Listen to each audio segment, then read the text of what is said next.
Good morning, Civic Media Mornings live stream. We're going to get going in 30 seconds here. Civic Media Station from 11 a.m. to 2 p.m. for the Tom Harbin program. Tag You're It. Finding support for my child with ADHD felt overwhelming.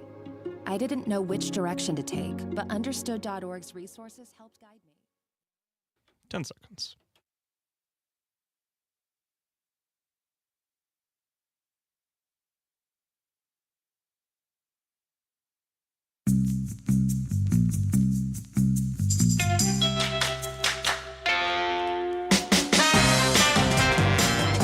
Good morning, and thank you so much for joining us on the Civic Media Network. You're listening to Civic Media Mornings. It's 6:06 right now. My name is Jamie Martinson. And good morning, I'm Brian Noonan. Big day. What did you take away from Governor Evers' State of the State address last night? We'd love to hear from you. 855-75-CIVIC. That's 855-752-4842. As you know, the governor delivered his final State of the State address. He outlined priorities for his last year in office. After receiving bipartisan standing ovation. Everybody was happy at the beginning. That's how we like to see it.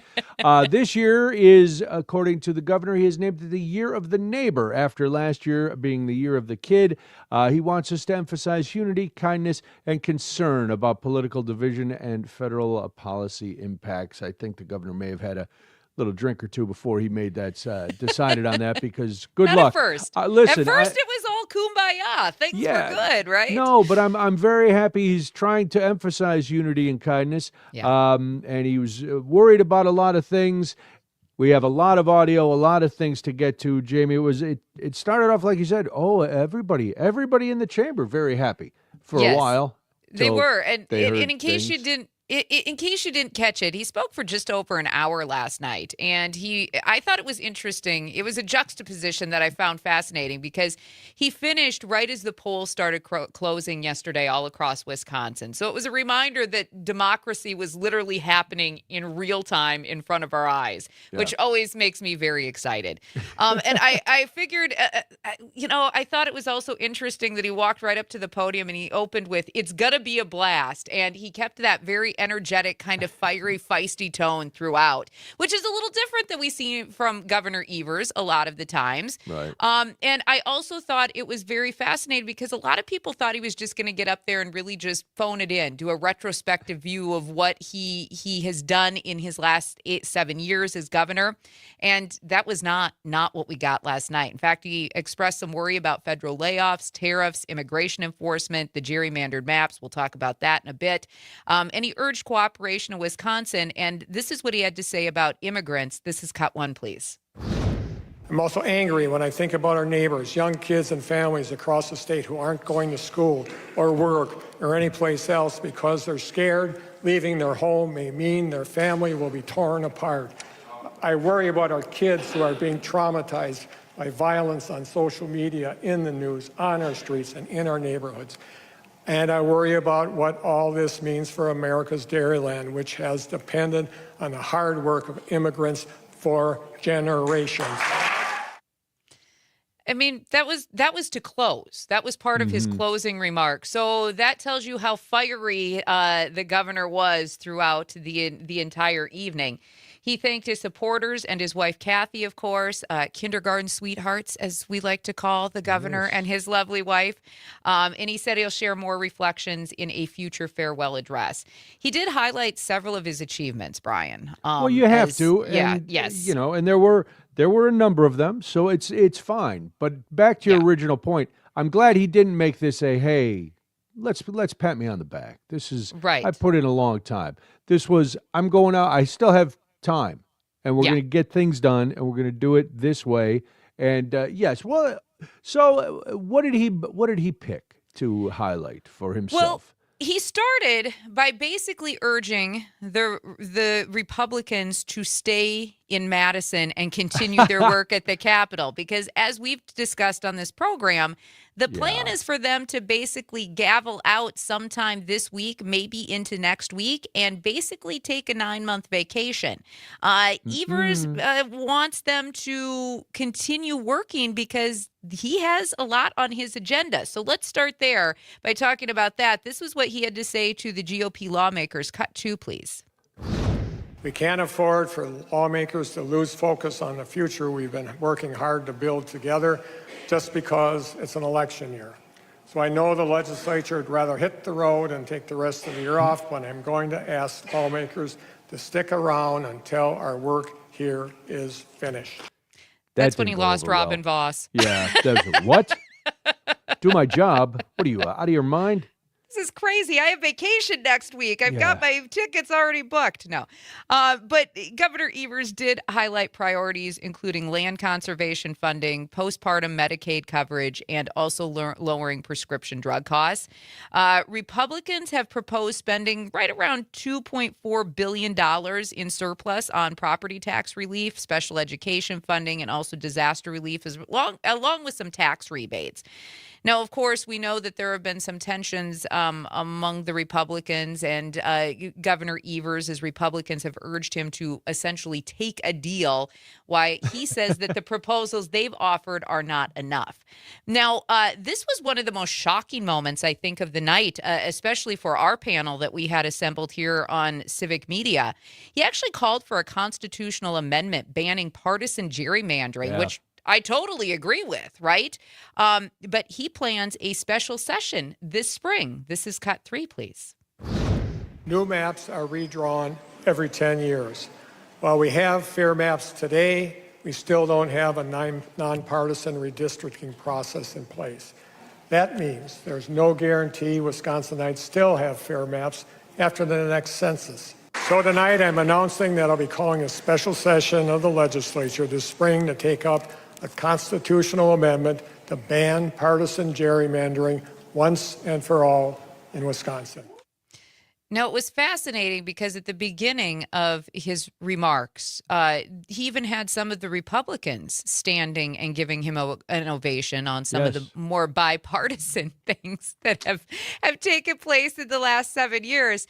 By the time he got to a special session on gerrymandering, they were just stuck in their seats. Well, he had already asked them to stick around and do their job, which did not go over well. And now what? Oh, you're going to try to make it so we can't reconfigure our maps and try to win, because we can't win straight up. We got to win on a map. So what happened, Tony? Things were going so well. We were all getting along. It's the year of the neighbor. Why are you upsetting us?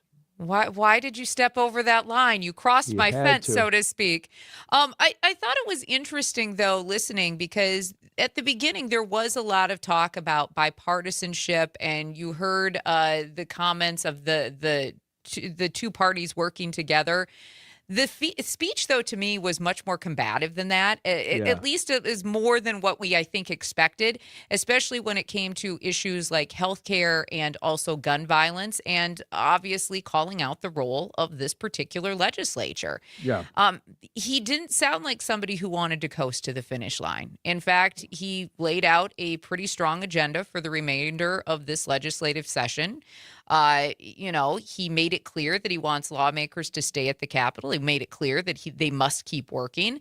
And it felt like a guy who was trying to define the next chapter of what Wisconsin should look like and really separate himself from the president, the National Republican Party, and also the state Republican Party. He was passing a baton, so to speak, I think. And it was a legacy, setting up a legacy final, part of his term, and his exit is going to be, he's not going out with a whimper. He's not just Irish goodbying the state. He's staying, he's getting things done. He's going to try to get things done, I should say, and he's going to move on. And he didn't spare any soft words for the Republicans, especially when it came to health care and things like that. That he said Republicans are responsible for this, and that will be remembered when it came to costs and affordability. And he left guns blazing, so to speak. He did. And, he talked a lot about public health and public safety last night. If you've missed his address, he did announce a partnership with the Milwaukee Bucks to launch a campaign against domestic violence. He also highlighted childcare and education efforts, including the Get Kids Ready program, which is expected to help up to 24,000 kids in this state. And he announced, which he is not the first Democratic governor to do this. He actually announced that he's going to be signing an executive order in the coming weeks to have Wisconsin join the World Health Organization's Global Outbreak Alert and Response Network. And again, that is in direct response to what's happening on the federal level. And so this is cut 4. Folks, public health is not a partisan issue, and it isn't up for debate. It's why in the coming weeks I'll sign an executive order to have Wisconsin join the World Health Organization's Global Response Network. I mean, yeah, we've seen several Democratic governors do this in very Illinois blue. has done it. Yep. California was one of the first to also do it, but in either Democratic leaning or very purple states, the swing states. I believe Josh Shapiro has also looked at this in Pennsylvania. I don't know if he's actually signed on, but I mean, it makes sense. The Democratic governors are doing what they need to make sure people are protected and safe. And even when the federal government doesn't want to do that, and it feels like there's a dereliction of duty there. No, the federal government is busy. Robert F. Kennedy Jr. is working out with Kid Rock and drinking milk in a sauna and doing an ice plunge in blue jeans. Of course. I don't know if you've seen this new propaganda film that came out. It was... it's one of those things where, as I watched it, and we'll get right back to the governor, just a sidebar, I watched it and I thought, what kind of world are we living in where this is supposedly our Secretary of Health and he's in jeans, shirtless, doing push-ups while Kid Rock rides a exercise bike? What? It's very Where are we? strange. What universe is this? We are not in this reality. We are not the reality that Tony Evers was in last Tony night. Evers is talking about unity and empathy and doing things, and Kid Rock is literally flipping off the camera during his exercising. It is. This is why Tony Evers is going to sign that executive order for the World Health Organization. And we'll let Kid Rock and RFK have their moment in time together working out and saunaing together, I guess. These are the things that we talk about now in 2026. A lot of talk last night about energy, renewable energy, data centers, a lot of talk from the governor about that. Yeah, and I thought one of the most surprising announcements that he made was the plan to purchase 225,000 megawatt hours of renewable energy annually for the next 20 years, which obviously does a lot for Wisconsin households, right? Right, and I like that he did explain in plain English. Yes. This is what that means, folks. Yes. That's what I think I've always appreciated about Tony, right? He's not a flashy guy, but because he's been in education so long, he knows how to talk to people. And I think that's what people have really loved about Tony Evers as governor of this state. But he did say that the state of Wisconsin is going to partner with UW-Madison to explore nuclear energy as a clean power source. He also mentioned entering into a fusion energy plan with UW. This is cut 5, please. Our newly created Ignite Wisconsin program is going to make strategic investments to advance startups in our state, targeting sectors to boost our homegrown innovation. This includes connecting the dots to invest in the Wisconsin Fusion Energy Coalition, anchored by UW-Madison's fusion research, so Wisconsin becomes a national hub for commercializing fusion energy. Now, what I appreciate about that is he's obviously looking at different sources of energy to help alleviate the costs for a lot of families across the state. I think it also, with UW losing funding, I think this is a great way for them to maybe bring back some of that job and some of what's been lost, again, at the federal level. Yeah. Go ahead. No, I was just agreeing with you. Let's wrap it up. We got to get to a break, right? Parker's like, go. 6:19 right now. Civic Media Mornings. I'm Jamie Martinson. And I'm Brian Noonan. Kristi Noem has upset the Coast Guard. What? We'll talk about it next on the Civic Media Network.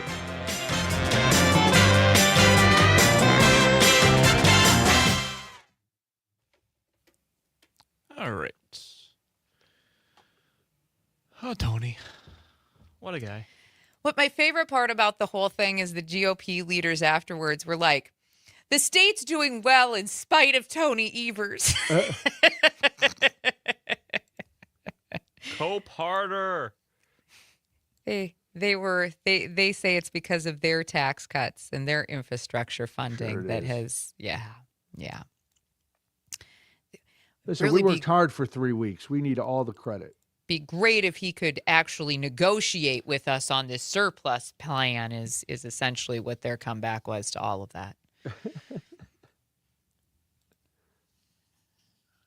That's all right. Your trip to Aruba awaits. We get it.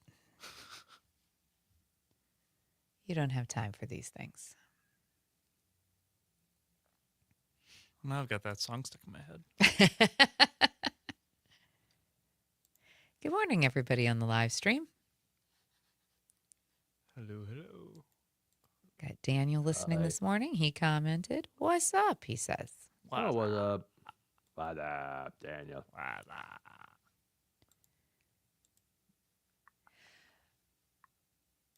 I only got to dive into the RFK photos and things a little bit yesterday because it was really busy, but that was enough. That was the most ridiculous video. And that's saying something because everything they put out is ridiculous. Yes. I'm wondering what's up with RFK's legs. He's the only guy I know. Anytime you see him working out, he's in jeans. He jumped into It's weird. A cold bath in jeans. He's doing push-ups and running in jeans. Didn't he do pull-ups what was it, about 2 months ago? He did pull-ups in jeans too, remember? Yeah, dude, you got any shorts? What's going on with those spindly little bird legs? He's probably one of those He only guys works out who on lifts, top. only works out on top, and he's got little spindly little polio legs. We've got... Oh, cut off my own mic. We got about 15 seconds. All right.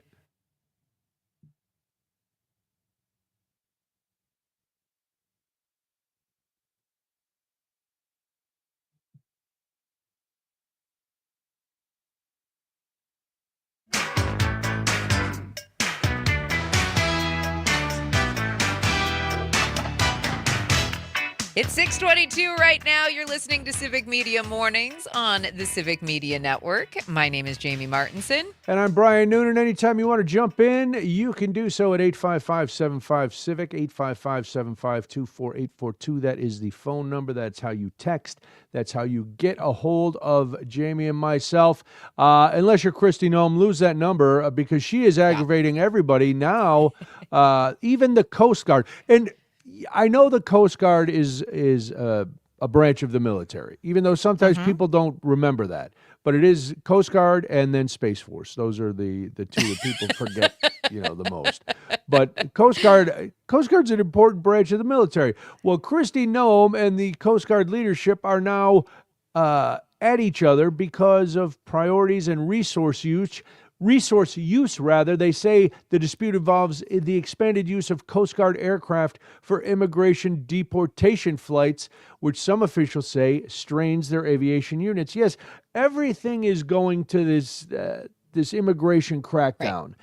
Right. Every branch is getting pulled. Everybody's getting redistributed so that, we've got to get everybody out of this country. So it's only Donald Trump and Kristi Noem and Stephen Miller left.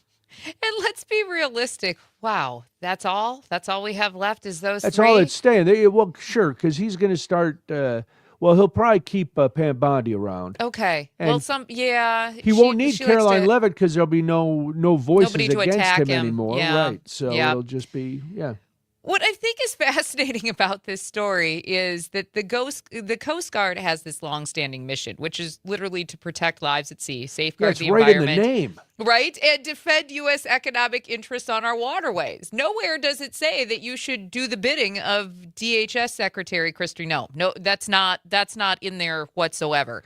No. According to this report, the use of Coast Guard aircraft for deportation flights has surged. Hundreds of flights have been redirected from traditional missions like maritime patrol and search and rescue. Some current and former officials say that's putting added strain on what is already limited resources, creating concern that there's longstanding missions that are being deprioritized. The Department of Homeland Security disputes that claim and says that the Coast Guard continues to balance all of its responsibilities. I don't think that's what's happening at all. I think she's just upset because we know that there have been reports that she and other parts of the Trump administration have had a long-standing affair. These are reports from sources within the administration. And just a couple of weeks ago, she actually left some things on an aircraft after whatever this little tryst was that she was having. And the Coast Guard had to bring her those items. And then she got upset because, well, they were like, well, here's these items you left behind in the midst of all. See, Wow. I think this has a little bit more to The do mind with that. reels. I am concocting the scenario in my head of what she could have Yeah. left behind, and it's shocking. Yes. Just shocking. And I don't want to be one of those people that does the tabloid fodder, but the reports Can't we do it for a minute? of this alleged affair are coming from other sources inside their own administration. Well, there So has been a lot of. I mean, it's been out for a long time that she and Corey Lewandowski Yes. are allegedly in a romantic entanglement. Is that what we call yes, it now? I think that's the appropriate going term. back to Goop and little Gwyneth Paltrow. But yeah, so it's no secret that that's the person that Sure. allegedly is part of this, and we'll say allegedly because I'm not a Coast Guard member who had to carry dirty underwear Nope. back to anybody. Not Ew. that that's what they had to do, but Could have been hair extensions. It's fine. that That was just my gets. first thought when we started the story, Wow, to be see, fair. you talk about getting intimate in a plane and things come off. It's not hair. The hair they just vacuum up. They're not going to, This is carry true. like some possum tail back to Kristi Noem and go, here, you want to tape this back on your noggin, Secretary? This is true. This is I true. don't. I'm surprised that you would think that the Department of Defense can commandeer aircraft from branches of the military. Right. I'm surprised that DHS is able to do that too. I know they do use military aircraft for a lot of their Yes. flights that we see in the commercial every night a million times. Kristi Noem telling us that the runway is your home, which Yeah, okay. Whatever they throw at terms, and I don't always understand exactly what they mean. But the relationship reportedly worsened between DHS and the Coast Guard after an early incident involving aircraft use during a search for a missing service member. And there have been other reports of internal clashes and morale concerns. Critics have also questioned the purchase of that new Gulfstream jet and several of them for DHS travel. well, And then you don't have to worry about any of your personal items. That's see, this is where there's always a reason why this Yes. administration does stuff, right? Like there's always a little bit more to every story. Now, despite all of the criticism, we know that the president has publicly defended Kristi Noem and says that she is doing a very good job. Well, of course, because she was out. I don't know if you saw the clip the other day of her making a speech saying she is going to make sure only the right people win the elections. Yes. She is another attack dog of his, just like Caroline Leavitt. She will do whatever it takes to please him. She will do whatever it takes to continue to grab more power for herself. I think it's easy to sit and judge and say, boy, it's got to be an empty life when that's your whole goal. And I may seem judgmental because, let's be honest, I am. I just don't understand it. I don't We understand. get paid to how be you can judgmental. That's the job. Thank goodness. I would hate to have a job where I had to be impartial all Right? the time.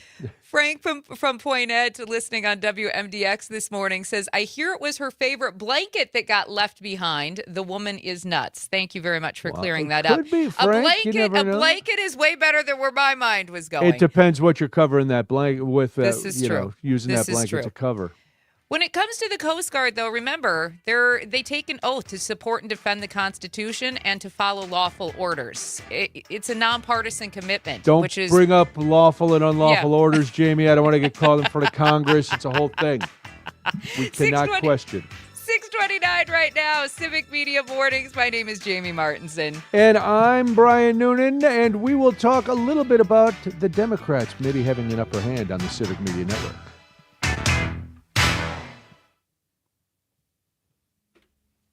All righty. Paul is next, correct? Yes. She left her favorite blankie behind. It wasn't a blankie. It was not a blankie. Oh, yeah. What is Not the a blankie. article saying? Not a blankie. Not a blankie. Not a blanket. Let's be No, realistic. I got a feeling she's a freak. There's a lot of stuff. Oh, yeah. Let's be realistic. The Coast Guard has seen some things, right? Yes. This affair is true, which sources of the admin say that it is. If this is true, this Coast Guard has seen some things. And let's be realistic. Between the immigration tactics, her using it as a personal, And I also basically, don't see her as Mile High being Club. shy. Like, No. we got to be careful, Corey. Somebody might see us. She's like, yeah, let them come. Let them watch. Well, and he's not shy. Look at him. No, they're all just empty vessels of hate. Oh, Christy Nome. I was talking to a friend the other day. She still lives in South Dakota. I said, is it better that she's gone? And she's like, no. She's like, because the lieutenant governor, is like a male that took over when she was appointed to DHS. He's the male version of her. I was like, with the hair extensions and lip filler. She's like, no, I'm trying to have a serious discussion with you right now.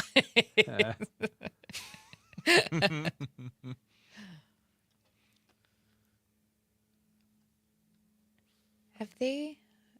17 days into the Guthrie case. Yeah. And I haven't heard anything at all for No major since breakthroughs. Sunday, The I report. think. The major No. breakthrough this morning is that there's no major news. Well, that's not news. They sent DNA to CODIS, and with 2 sets of gloves found 2 miles from the home, and it did not trigger a match in the database. Or did it find any DNA found at the property? Wow. That's insane. Yeah, she's Like, at the end of this, though, what is the motive? Because I they're don't know. not. They're not really asking for money. No. Obviously. And why would you give all of your ransom notes to Harvey Levin over at TMZ? I don't understand. It sounds like a personal, like, Yeah. this is not just a regular kidnapping where you Right. take somebody for ransom. This is like a No. personal. This is Somebody's trying to get back at somebody in that family, whether it's Savannah or one of her siblings. Is it you got to wonder, is it maybe like a stalker situation where this person got infatuated with Savannah Guthrie since she is so public? I mean, Right? I don't know. Yeah, but it's not going to end well, No. unfortunately. Not 17 days out, not with a pacemaker, and No. No, it's and at some crazy. point after this long, somebody would notice Something. There'd be something that would trigger Right. something. Yeah. I don't know. It's awful. And there's a lot of places around there that you just disappear somebody. It's easy to disappear somebody in the desert. That's why the mobs all liked Vegas so much. That's right. That's right. That's why the mobs still like Vegas. A lot of holes out there. Well, and then let's be realistic. Between the animals and there's a lot of things that can happen in the desert. Yep. No, it's at first the hope obviously is that they find her and get her back. But Right. I think even the authorities know the longer that it goes, especially the longer that it goes with no contact. Yeah. So something happened. Maybe it started out as a ransom demand, and the woman's in frail health. She could have just had a heart attack. Yeah, and then they panicked. Then they panicked, and they just dumped her. And Yeah. All right. We're going to do the thing now. Okay. remember, if you're listening on the stream, these are just theories.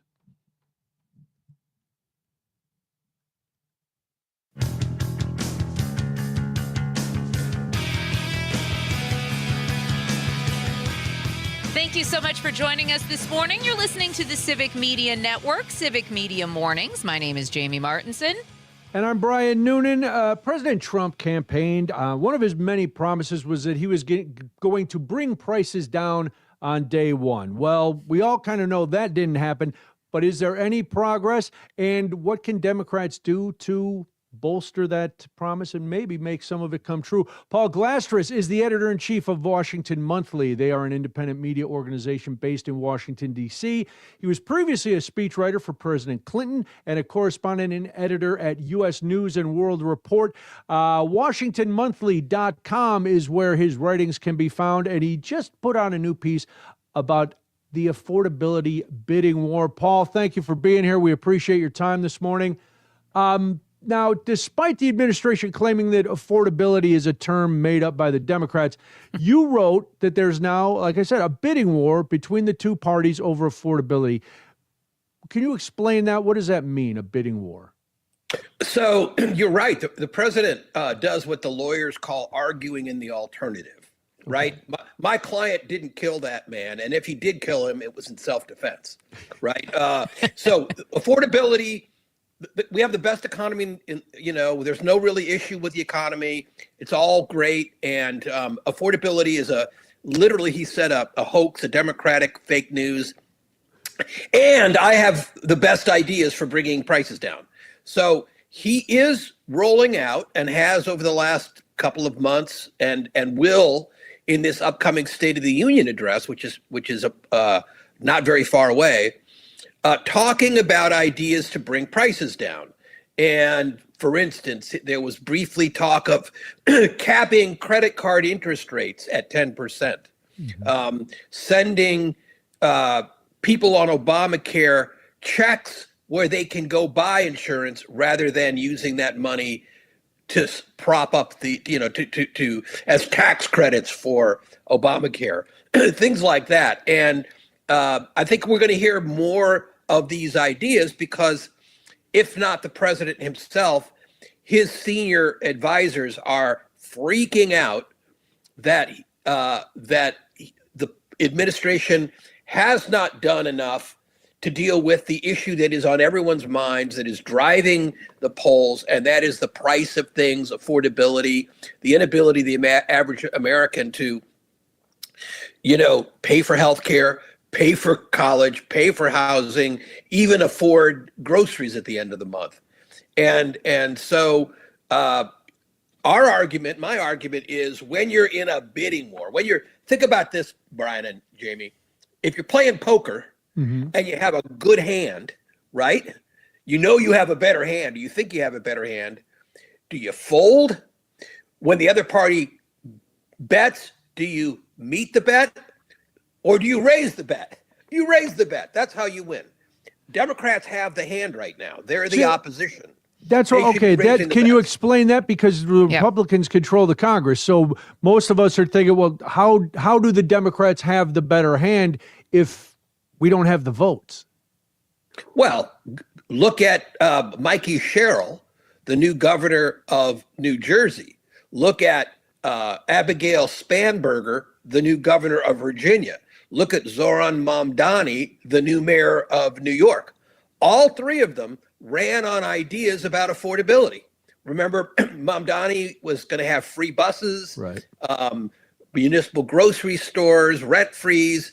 Abigail Spanberger says she's going to go after pharmacy benefit managers who drive up healthcare costs, and she's going to go after electric utilities that are having electric rates being driven up by data centers. Mikey Sherrill did the same thing on the data centers and also said she's going to go after price gouging in the grocery area. So those are three candidates who put out aggressive, doable ideas to bring prices down. All three of them won. So Democrats can right now, in the run up to the midterms, start throwing ideas out, and not bad ideas, not ideas that won't work, but ideas that could. And what we've done in the latest issue of the Washington Monthly is lay out several much bigger ideas that people are talking about now that would work, we think, as policy and maybe work politically. Now, you also say that Democrats face some sort of political trap if they end up cooperating with President Trump. And so what does the risk on both sides look like in that type of scenario? So it is a dilemma in politics that if, let's say, President Trump comes in with the State of the Union and says, I want to cap credit card rates at 10%. He's already hinted that that's what he wants to do. Or I'm gonna get rid of Obamacare, but send you a check for healthcare. I think Democrats have to take each individual policy and decide on its merits as well as the politics what they're going to do. Now, on the healthcare idea, it's a terrible idea. People see through it, right? It's just what that will lead to is fewer people with health insurance, and the health insurance they get will be of lower quality. So that's one where Democrats should just say, nope, you're on your own. We're not going to even talk about it. We're certainly going to vote against it. Capping credit cards is a different idea. There's some merit to it. It was Barack Obama's administration that first raised the issue. But there are second and third order effects that have to be taken into account. If you cap credit card rates, there's a chance that lower income working folks won't be able to get credit cards. So you have the details really matter on that. And Democrats would be well advised to say, we're happy to chat with our Republican colleagues in the White House and chat all the way through the midterms. And we can deal with this after the midterms, right? Not give an inch, but neither say yes nor no. That's good politics and actually good policy. But on other things, they can say yes to some things. But again, when you have the stronger hand, don't just let the other side determine what the bet is. Bet bigger. And the way for Democrats to get ahead of this bidding war that the president is trying to get them in. And by the way, a bidding war is great. A bidding war is how politics is supposed to work. Both parties trying to figure out ideas that would help their voters. We should be thankful that there's a bidding war. But there's smart ways to play it and smart ways to get more reform. And that's what we're talking about. Paul Glastris is the editor-in-chief of Washington Monthly. He was formerly a speechwriter for President Clinton. His latest article, Let the Affordability Bidding War Begin. You can find that at WashingtonMonthly.com. I thought you used a very good example, Paul, in the piece about electricity. And it kind of, instead of a lot of theoreticals, which are always good, but sometimes people like a concrete example. Share that example of how this bidding war works with electricity as the focus. Sure. So the president has already met with some of the governors to come up with some ways of making sure that the data centers don't force up people's electric rates. That's fine. That's a good thing. This shows that he understands he's in political danger, and the governors have taken that as an opportunity to get a little something done. But honestly, that's going to bear that's an emerging problem. It isn't what's raised electric rates up till now. Right. What's raised electric rates up till now is we have a revolution in low-cost renewable energy, and we don't have transmission lines and other infrastructure to bring that energy into where the major cities and larger towns where most people live. And that's because investor utilities don't want the competition. They've got their sources of energy, many of it fossil fuel based, and it's not in their economic interest to allow this new lower cost electricity to come in. We had something like that problem in the Depression when electric utilities were price gouging and weren't even providing electricity to rural areas. The New Deal, Franklin Delano Roosevelt said, fine, We're going to build the Tennessee Valley Authority. We're going to create our own electricity. We're going to regulate monopoly investor-owned utilities with rate commissions. We're going to provide loans so that municipalities can create electric cooperatives. All three of those things led to that electrification of the country at reasonable rates. We need a new version of the TVA to bring low-cost renewable energy to where people need it. That we know that works because it worked in the Depression in the 50s and the 60s. Some version of that. That's a good old American example, and it's one I think all Americans should get behind. But Democrats have the voters who would accept it and be excited about it. Republicans, I think, will have a hard time getting behind that. Boom, you've got an issue going into the midterms, or at the very least into 2028. Let's talk about the midterms in 2028. If the Democrats happen to follow this advice that you give in this article in the Washington Monthly, what could this mean for the 2028 midterms? How will this resonate with voters? Do they actually care who's solving the problems, or do they just want the problem solved? I think a lot of voters just want the problem solved. That's what you saw in 2024. A lot of voters didn't think the Biden administration was solving their problems. They knew they didn't like Donald Trump. They thought maybe he was a crook and a liar, but maybe he'd shake things up and get them out of their misery, their economic misery. And they voted for him. And now you're seeing the support from those swing voters utterly plummet for Donald Trump. And those voters are up for grabs. And we've seen election after election since the off-year elections in November, where Democrats are winning by margins that the polls never even imagined, election after election, and they're doing it on new ideas for affordability, as I said about New Jersey and Virginia and New York. So yes, it's just that you need more ideas. People want concrete plans for how you're going to help them, not just empty words. I know people say policy doesn't matter. It does matter. Donald Trump won with policy. He said, I'm going to raise tariffs to bring back manufacturing jobs and kick out illegal aliens, and that's going to raise your wages. Everybody who voted knew that was his plan. Right. And whether you liked it or not, it was clear. Democrats need clear plans. Yes. What is it about the Democrats that you think doesn't allow them to come up with those clear plans? Is it that they're so busy arguing against Trump that they're not doing anything to bolster their own beliefs? And we only got about a minute left, Paul. Yeah, I think they're torn. I think it's changing. I think the left of the party has put out bold plans in the past that have been not good politically or policy-wise, and the moderates have been afraid to do anything. What I'm seeing is the left getting behind smarter plans and the moderates getting behind bigger plans, and that's a good trend. Well, Paul, thank you very much. Paul Glastris is the editor-in-chief of the Washington Monthly. They are an independent media organization based in Washington, D.C., WashingtonMonthly.com. Go check out his latest piece, Let the Affordability Bidding War Begin. Paul, it was a pleasure. We'll talk to you again. Thanks for having me. Thanks so much. You're listening to Civic Media Mornings. My name is Jamie Martinson. And I'm Brian Noonan. More after this on the Civic Media Network.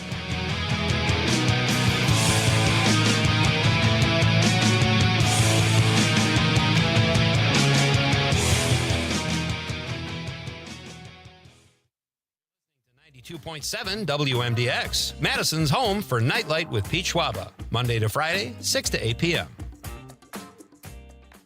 Transform your outdoor space with David J. Frank, Wisconsin's award-winning landscape management company for 65 years. You've seen their beautiful work at Hilldale Shopping Center, from expert lawn care to seasonal flower beds, precise trimming and sustainable solutions. David J. Frank makes your vision a reality.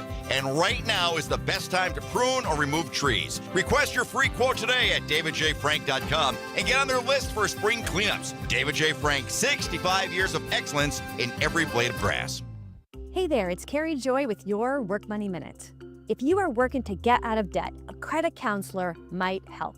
You can find a trustworthy one through the National Foundation for Credit Counseling. They're called the NFCC.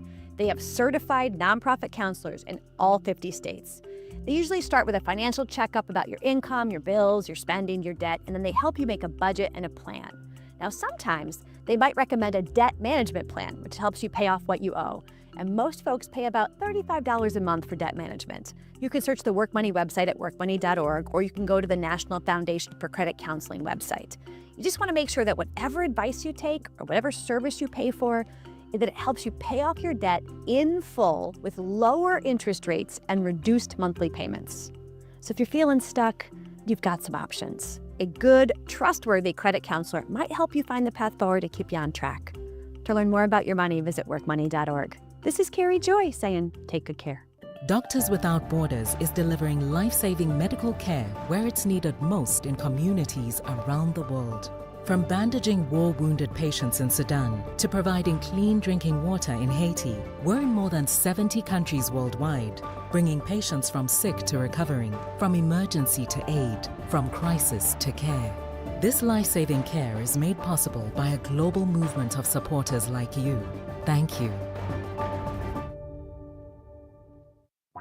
Hey there, Wisconsin. Tom Hartman Yeah. here. Democracy is not a spectator sport, so join me each and every weekday right here on Civic Media for the Tom Hartman program from 11 a.m. to 2 p.m. Covering the news of the day and sharing ways for you to get off the sidelines and get active in your community, because change starts with you. Get involved and tune in to the Tom Hartman program Monday through Friday from 11 a.m. to 2 p.m. right here on your local Civic Media radio station. This is Robert Pilot, host of Native Roots Radio. On our show, we talk about Native issues like treaties, protecting Mother Earth, and holding our elected officials accountable. You'll also hear from Turtle Island voices like Arvina Martin, State Representative Heather Keeler, Ruth Anna Buffalo, Dr. Anthony Stately, State Senator Mary Kunish, Robert Lilligren, and Bob Blake. Native issues are human issues, and human issues. 15 seconds until we're back.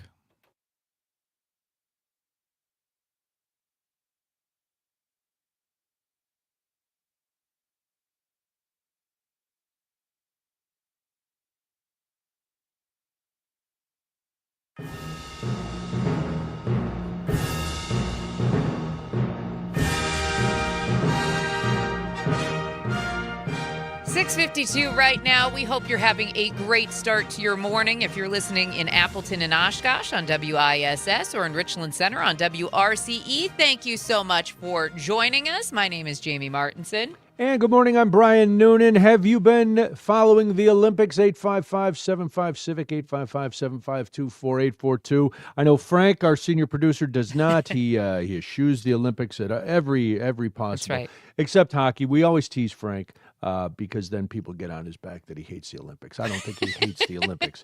He just he watches hockey, allegedly. But all right, listen. You know, I have been enthralled by a number of things here Yes. in the Olympics. One of them has been curling, based mostly on the Coreys coming out of Duluth. I enjoyed their story, but now there is a controversy. There is a potential scandal brewing in the curling world at the Olympics, and I am in. I am 100% in on this. And why? Because I'm using it as a distraction from the fresh hell that happens here every day. Of course. So I can look at Milan, I can look at grown men and women throwing granite stones down the ice, and I can think, ooh, you're cheating. And I can get all invested for nothing.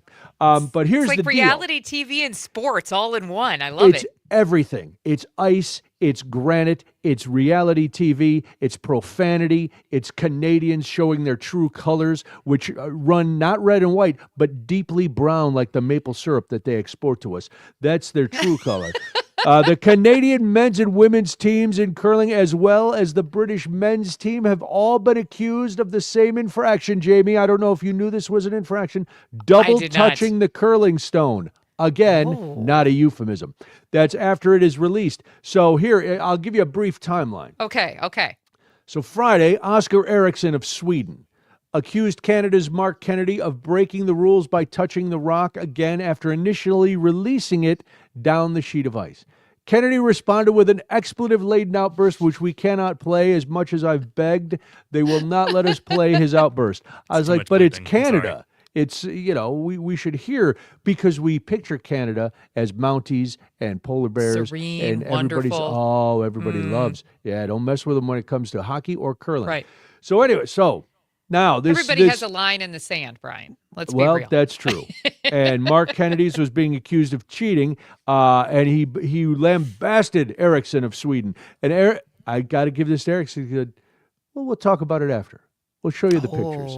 And then they did. They showed the video, and it appeared to me, a novice curling judge, that yes, Canada had double tapped, because he let it go, and then you see his index finger come out. But the thing is, like, when I say touch, he didn't push it with his index finger. He just touched it. And I'm like, how much does it? I guess it changes it a lot, because it's a rule. Okay. So then Saturday, an umpire accused another Canadian, this time a woman, Rachel Holman, of the same infraction. That's right. The umpire stopped play and the stone was removed. Holman looked shocked and denied the allegation. I think they may secretly work for the Trump administration. Don't believe what you see. Yes. Very nice. Thank you, Parker. A little intrigue. Surprise squirrel. Now, then, another video backed up the umpire that Rachel Holman had, in fact, double touched. Then on Monday, in the ninth end of Britain's round-robin game, there's 10 ends, in case you don't know curling. There's 10 ends. They were playing Germany, and Bobby Lemmy of Scotland touched the stone again. So there are rules against this, Jamie. World Curling clarified that the double tapping is not allowed. They said in a statement, during forward motion, touching the granite of the stone is not allowed. This will result in the stone being removed from play. And why should we care about this? I know you're thinking it. I see it in your face. Why should we care about this? I am stunned that this seems like such a one of those sports where, gosh, like none of us really understand the rules enough to know what is a rule and what is not. So the fact that there are this many rules and the IOC is probably going to have to look at their rules going forward for the next Winter Olympics in 4 years is stunning to me, honestly. It's stunning. You're partially right. Okay. The curling world has been known for a quiet camaraderie. And there have been some scandals before. There's Broomgate. There was a sweeping-related thing in the world curling. That was solved last June. That's water under the broom. All right. That's ice under the the broom. brooms were too good, right? They moved on. Yes, they brooms can't were do too that. good. So now that we've got beef, it's a very big story. And the Canadians have taken this as a personal affront. They are not taking this. They've been humiliated on the world stage, and I don't know what they're going to do, but they're saying the friendship and the values of respect have been decimated.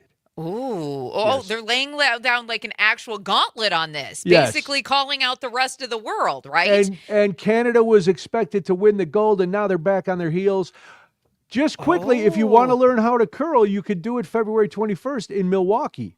That's this weekend, right? This Saturday, according to my calendar. Love that. I'm glad you did. From 3 to 7 at Riverwalk Commons, they're doing Frost Fest, and you can learn to curl. You can go and practice and have some fun. So, yeah, and I understand that it seems completely irrational that I'm this fired up about it. It's interesting, though, that something like the Olympics, where it's supposed to bring the world together, right? Mm-hmm. There's also this fierce competition among these competitors for obvious reasons. But I did not realize that I was missing so much intrigue and drama in this year's Olympics. You think this drama is bad? Folks, stick around till 7:50.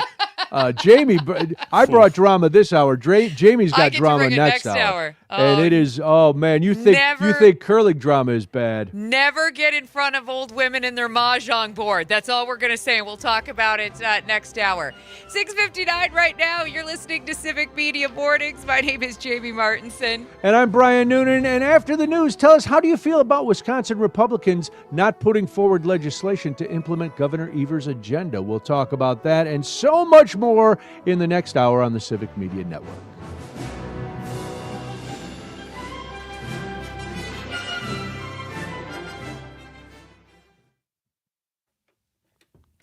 Love a good John Williams song. Yes. Gosh, John Williams is the best. Look at us ending 2 Ds on all this drama. Just drama, yeah. Yeah. Because the touch is it seems so insignificant when you watch it on video, and I have watched it numerous times. I'm sure you have. I'm sure you've watched the slow motion. I'm sure you've seen it all. Oh my God! I have eight different angles. Yeah, I have drone footage. I have one of those forensic guys come in and do an animation of what that tiny bit of pressure on the granite, which way it will make the stone go. Well, yes. It probably does more to the spin than it does the push, which is probably the issue. Yeah. Yeah. I bet that's the scandal. You don't want it curling too much, so you had to slow it down a little with a little. I was watching a little bit of U.S. versus Italy last night, and man, those guys they could drop those stones wherever they need to. Italy beat the U.S. The U.S. had a bad day yesterday, lost 2 games. No, it's not a euphemism. It isn't, but it could be. There might be more forensics happening here than in the Nancy Guthrie case, honestly. Yeah, I'm much more invested to be because for me there's no stakes. I have no skin in the game. True. And if I start thinking about this poor woman, yeah. And we've got enough of that. So I do need some distractions. Oh, for sure. So this is like listen, you wouldn't let me talk anymore about Penisgate with the flaps, but if you watched any of the ski jumping, you could really notice the suits. Once you read those stories and you watch these guys jump, and you're like, it does look like flying squirrel wings between their legs. Yes, it does. There's a lot of fabric. There is. That's to keep them from dropping too fast. So yesterday, I have to tell you, I posted yesterday about the Spider-Man on the side of the road. Yes. Yeah. Which I thought was fascinating, but I didn't tell you the best part. Whenever a car went by, he'd turn around and he'd put his arms out, and then he'd go like that. Wow. Wow. There's a guy who just enjoys life. It was. That's good. Yeah, or he escaped from somewhere. Yeah. I couldn't. He was having so much fun, and he was wearing that Spidey suit with so much pride. There wasn't anything. I was like, you know what, dude? You go be you. Look at you, all confident, marching down the street with your full Spidey suit on. Yeah, as long as you're not hurting anybody, bruh. Go. Yeah. You want to dress up like Spider-Man? I'm cool. The only reason I thought about it is because you were talking about Penisgate with the skiers, and he had his boxers on underneath, and his Spidey suit was so tight on his legs you could see his boxers all bunched up. I do appreciate the fact that he made the decision not to go underwear? commando. Oh, yeah. I was like this. So he has some mental process to go. Nah, we're not gonna. I'm gonna shoot fake spider webs at people as they drive by, but I at least am wearing underwear. Look at me. I'm family friendly. You're insane. I'm still family friendly. Okay. I just saw the picture that Tom from New Berlin just sent. That's very funny. It is funny. Oh gosh. Oh yeah. That's the other link is a bunch of memes like that. Really? Yeah. That's funny. Do we want to start out with this AJR contest so people can text in? Yes, we probably should. Oh, yes. AJR instrument. Oh, you guys have like 3 songs. Should be a riveting concert. Do you know what my favorite part last year was? Was it Jonas Brothers? I realized that the Jonas Brothers have like a 2-hour concert.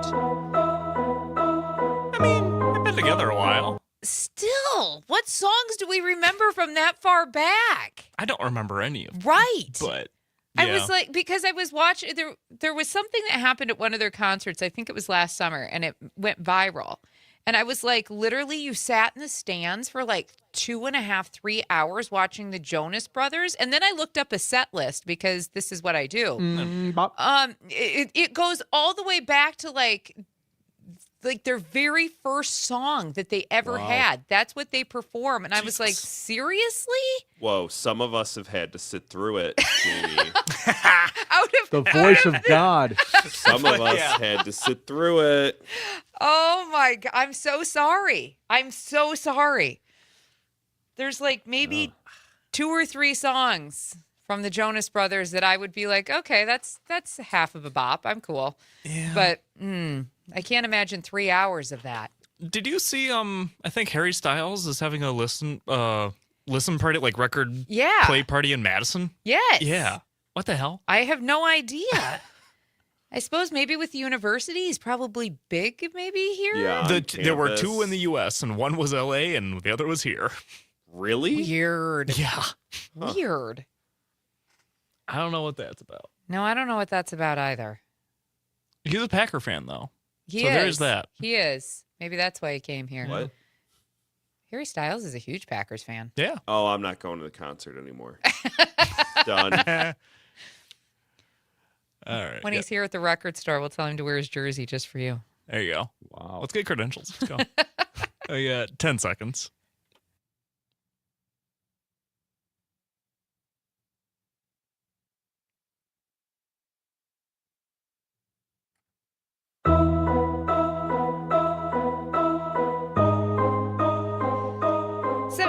Right now, we hope you are having a great start to your morning. Thank you so much for joining us, I should say, on the Civic Media Network. You're listening to Civic Media Mornings. My name is Jamie Martinson. And I'm Brian Noonan. Good morning. Are you looking forward to the summer? Who isn't? One of the highlights of the summer, of course, is the Wisconsin State Fair, which our young man Parker has never been to. We will take him this year. We'll introduce him to all things State Fair, the sights, the sounds, the smells, the pig races.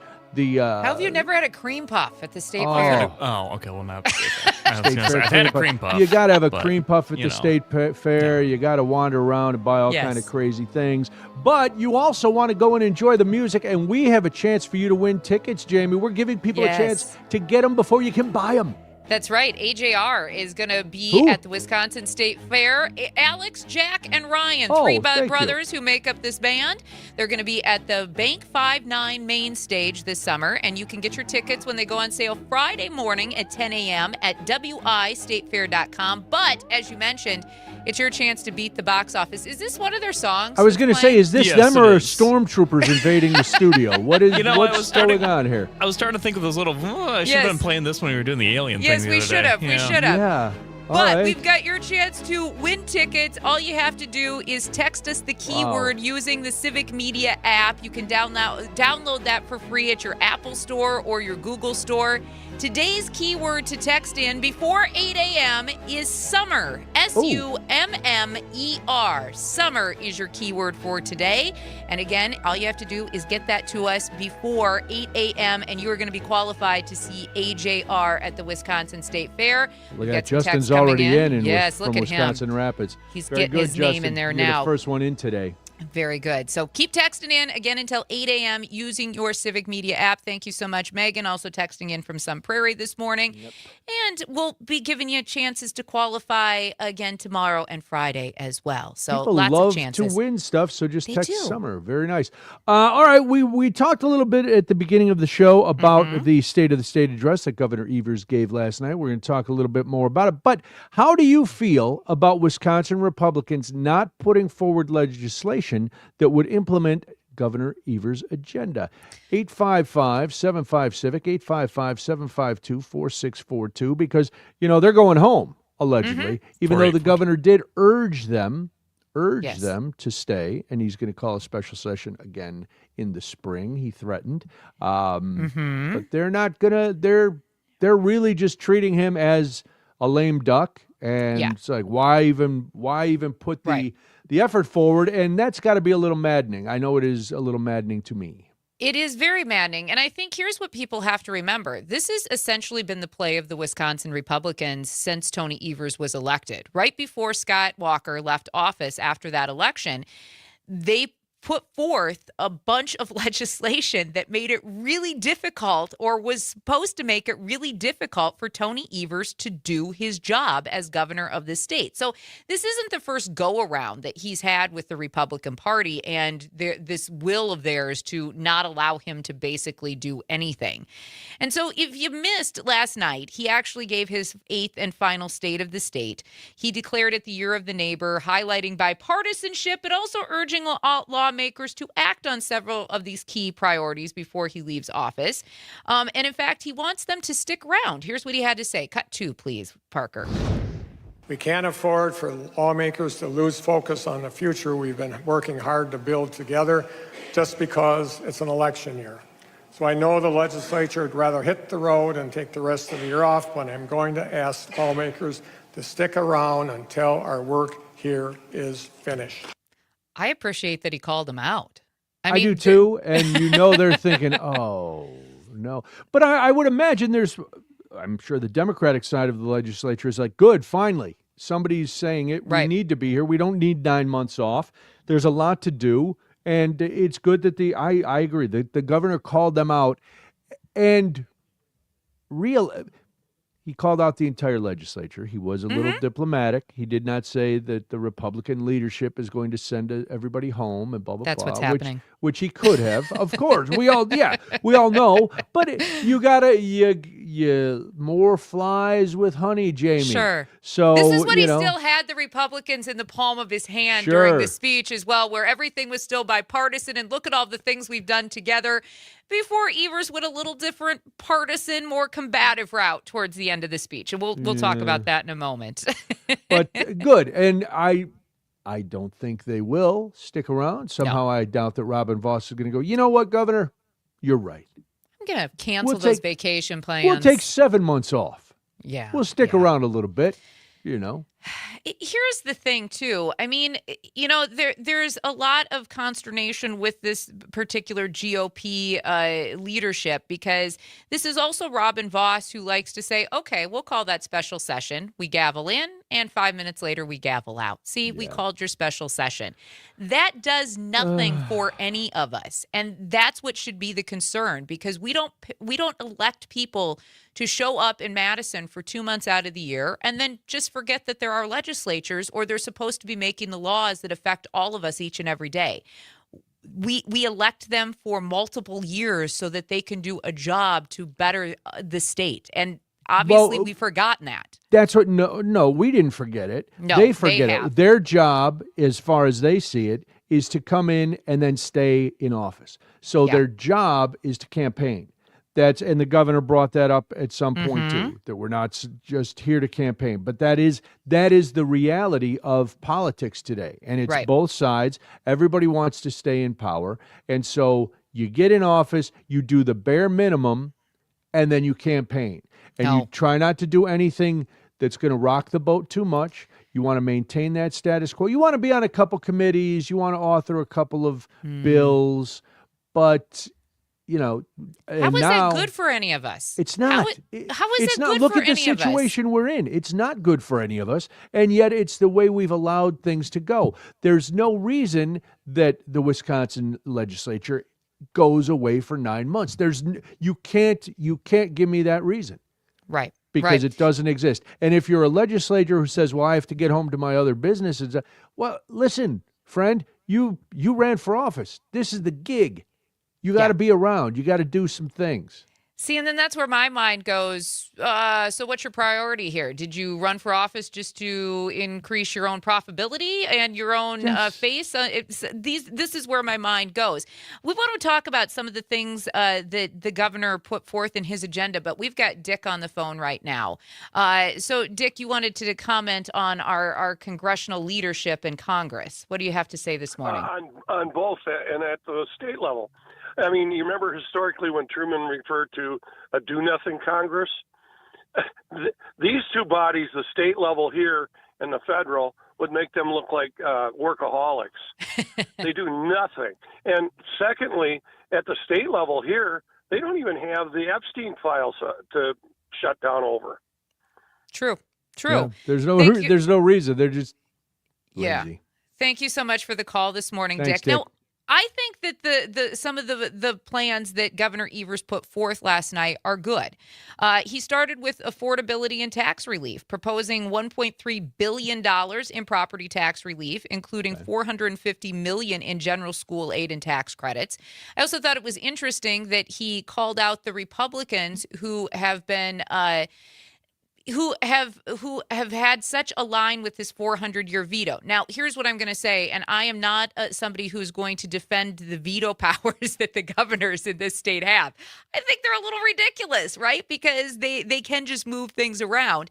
However, in this particular case, I think there needs to be more rational conversation, right? And I think there needs to be something done more for homeowners. But this is cut 6 in what Evers had to say on property tax relief.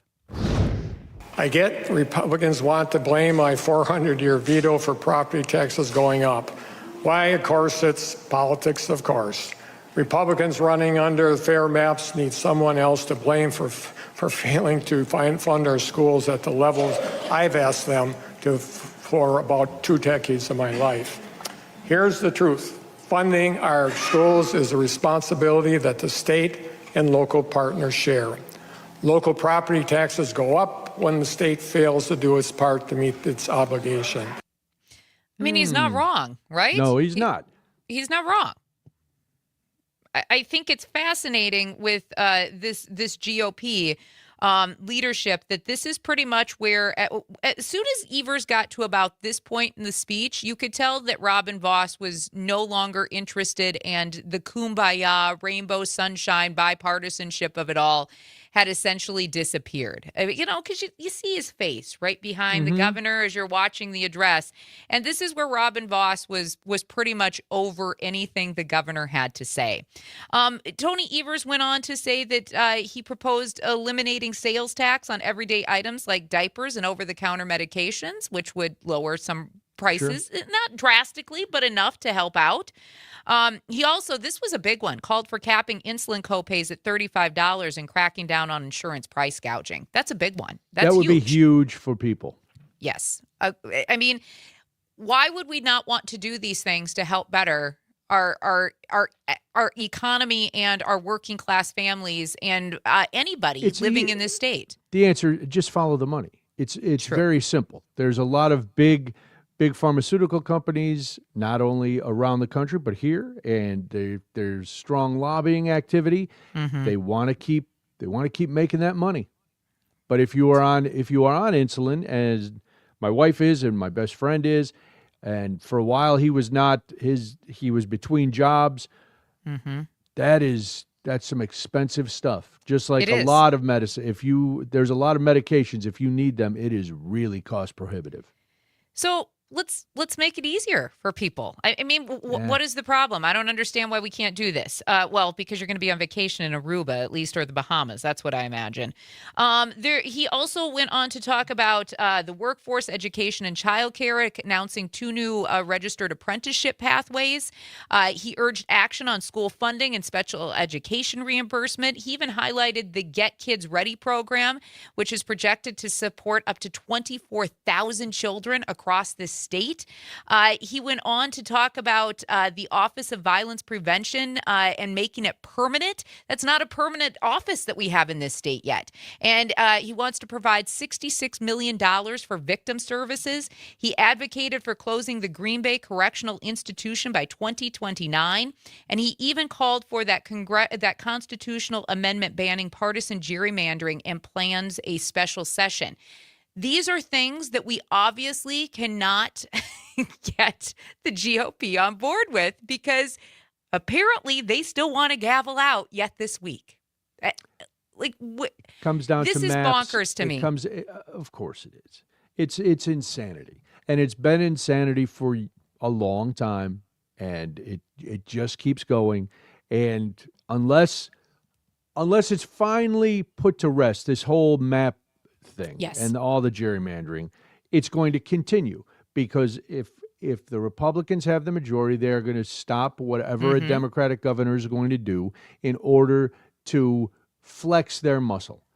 And they're doing it. And the governor did call once again for a special session. He wants them to come back in the spring and do it. And that was good. Boy, that was where things really got feisty for the Republicans. And let's be realistic. Gerrymandering is bad for anybody. I don't care who you vote for. It's right. bad for everybody, and it needs to come to an end, not only in Wisconsin, but across the country. Obviously, the Republicans sounds last like night... Magic Mirror from Romper It's Room lovely. taking It's us lovely. out. The Republicans last night said that this is all on Evers. He won't cooperate with them. That was their response. 7:19 right now. You're listening to Civic Media Mornings. My name is Jamie Martinson. And I'm Brian Noonan.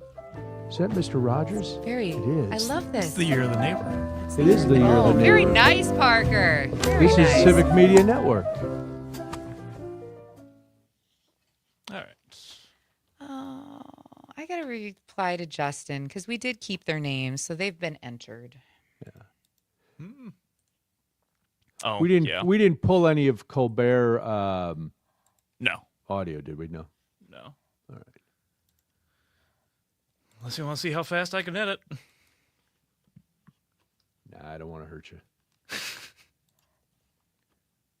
I watched... Oh, I don't remember what I watched. I didn't watch last night's. I watched the night before a little bit of it. I just watched him explaining what he was not allowed to say. Yes, by saying it. Drawing soup. Yeah, by yes, he's drawing mad. Soupy. Yes, he doesn't care. He's no. as he said. I'm What are gone they in gonna do? May. Yeah, Yeah. I'm gone in May. And it is. Yeah, this is CBS is not the Tiffany network anymore. No, they are just a man. I don't know. Okay. I replied to Justin to let him know that we had a technical glitch, but all names have been entered manually into the AJR contest. Yes, I sent Jenna all of those. Thank you. The other day. Yeah. I figured this was a nice one to tie in the Anderson Cooper leave, too. Mm-hmm. How old are Cooper's kids? Because he's saying he wants to do this to be at home with his boys. I believe they're... I think they're young. I think They're they're young. elementary school I want kids. to. Yeah, I was gonna say maybe They're middle school. They're 4 and 6. All right. Okay, yeah. Well, then that's younger a than I good thought. time to be home with your kids. It is. Yeah. I also find it very convenient based on everything that's happening over at CBS with 60 Minutes. Well, he probably wants another job, so he's not going to ever.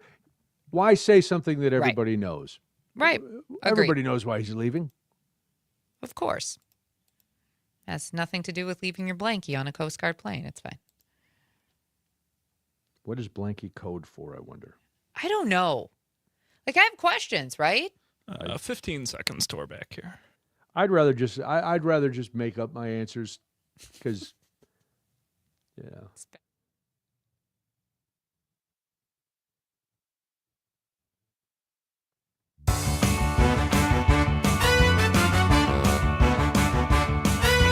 7:22 right now. You're listening to Civic Media Mornings. And remember, until 8 o'clock this morning, you have a chance to enter into our little contest. It's a ticket giveaway. Win them before you can buy them for AJR at the Wisconsin State Fair. Those tickets to see AJR go on sale Friday morning at 10 a.m., wistatefair.com. Today, though, using your Civic Media app, you can text in the word SUMMER, SUMMER, until 8 o'clock for a chance to qualify for a pair of tickets. Very exciting stuff. And it kind of reminds us that the warm weather is coming, even though it's very nice out today. It is very nice out today. Fake spring. We are being duped, but it's getting cold again this weekend. But either way, we had a few nice days, and we can look forward not only to the state fair in the summer. Baseball is on its way. Spring training has started. So things are looking good, unless you are a Democratic candidate from Texas who is trying to appear on a late-night talk show. Then things are dicey. If you haven't heard, and I get very worked up about these kind of censorship topics. So does the fact that CBS is once again kowtowing to the administration worry you at all? 855-75-CIVIC, 855-752-4842. A little background. You know, Stephen Colbert, there was a big hubbub. His show is coming to an end.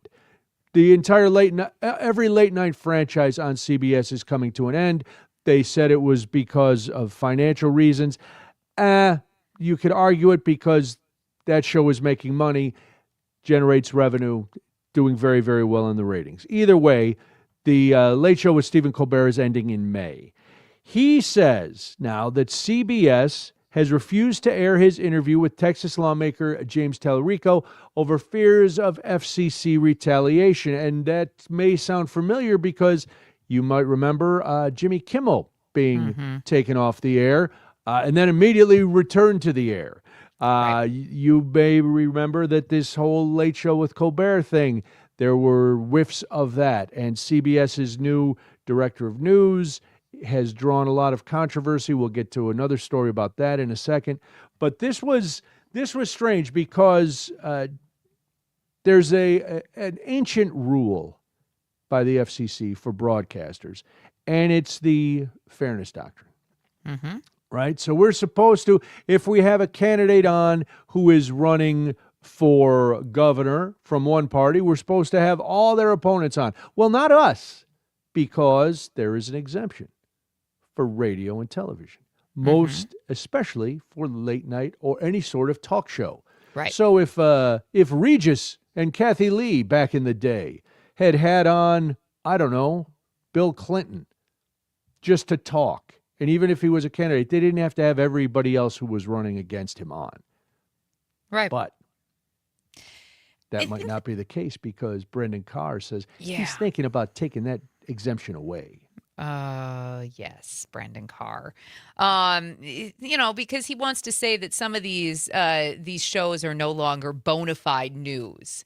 Or they're politicizing entertainment. Yes. And that used to be the thing. Well, if they're coming on the Tonight Show with Johnny Carson, we know it's entertainment. Quit giving us so Bill much Clinton material then.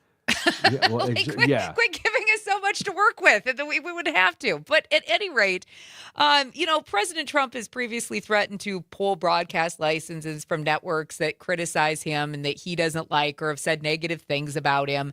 And this one's fascinating because the CBS denies blocking any of this interview, saying it's only providing legal guidance about the equal time rule. Now, I say that this is fascinating in the way that CBS is denying it, just like ABC did when they ended Kimmel for that very short time because of pressure from Sinclair. That's why I think this is fascinating. It's another example of the network trying to avoid any sort of conflict. Let's be real.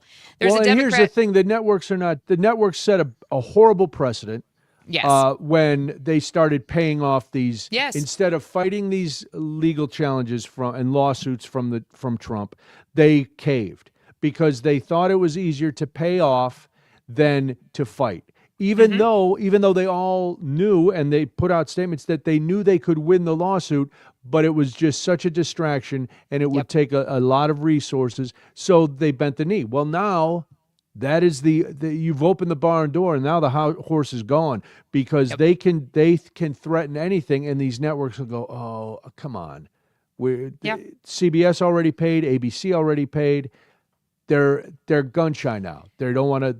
God forbid you make a stand and you stand behind your people. And this particular interview ended up going on YouTube, where FCC rules don't apply, or at least for now, because Brendan Carr. Well, he can't. This is the guy. This is the guy who oversees broadcast, and he's telling Colbert and Kimmel and stuff, if you don't like the rules, go to cable. Well, guess what? You can try to censor them on CBS, but the interview is out, and now millions of people have watched it. Probably more than would have watched it if it had just aired if you would have just shut on up. The Late Show. Yeah, but good. I'm glad more people are seeing it. I'm glad more people are listening. This And- administration is always about putting their foot in their mouth and then actually creating more controversy and more Yes. eyes on something that would have just died under the rug at some point in time. So they kind of shoot themselves in the foot in that respect multiple times. Another There's a- defection from CBS, though, Yes, Jamie. Another yes. big name defection. Anderson Cooper is actually leaving 60 Minutes after nearly 2 decades as a correspondent for the show. That will end that dual role that he's had with CNN and CBS. Now, he says this decision was because he wants to spend more time with his 2 young sons while they're growing up. That is legitimate. They are 6, they are 4 years old. Every parent wants, the opportunity to do more with their kids. Now, he joined the program in 2006. He became one of the most recognizable journalists very quickly. He actually earned Emmys for reporting on a couple of high-level stories, including on sexual violence in the Congo. And obviously, CBS says, thank you for your contributions. Yeah. I find it impeccable timing And that he's stepping down. and this is not the first defection or controversy that No. that 60 Minutes has gone through in the last few months under new leadership. But Absolutely what are you not. going to do? Well, we're going to keep talking about what we talk about. 7:29 right now, Civic Media Mornings. I'm Jamie Martinson. And I'm Brian Noonan, the Civic Media Network.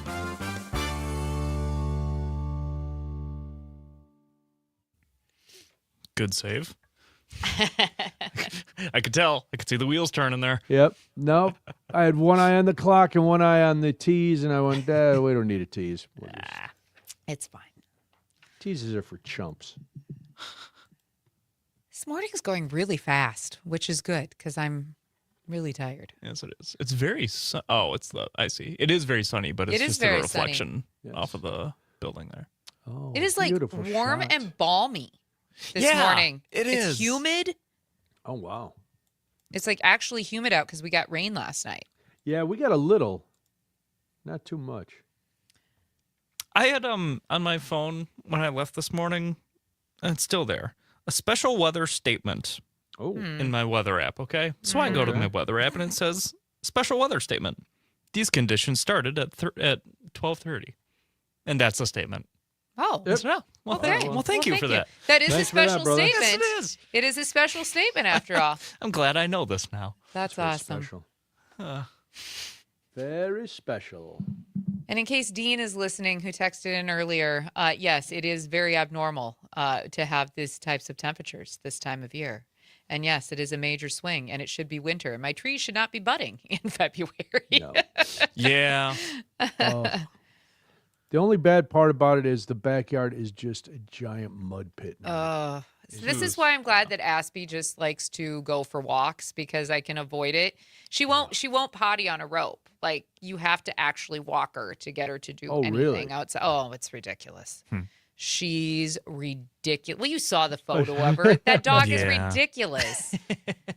Frank says Frank loves to watch her like when we have meetings because she usually lays on my bed and my desk is like in front of my bed and usually the background's blurred, but my settings change. So yesterday she was just back there yawning behind me as we're having like our meeting for producers, and it was crazy. I'm gonna run because they're starting to bark.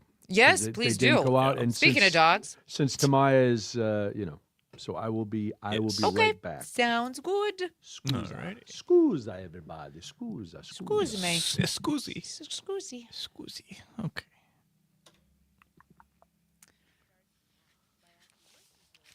Heads up to your bean seed order. For more information, visit headsupst.com.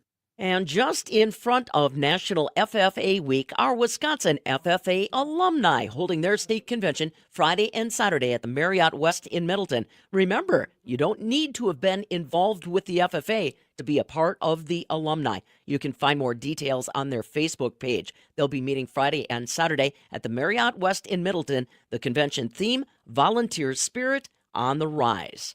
This agribusiness update brought to you courtesy of Rural Mutual Insurance, Wisconsin only and Wisconsin strong. Find your local insurance agent at ruralmutual.com. For the Midwest Farm Report, I'm Pam Yankee.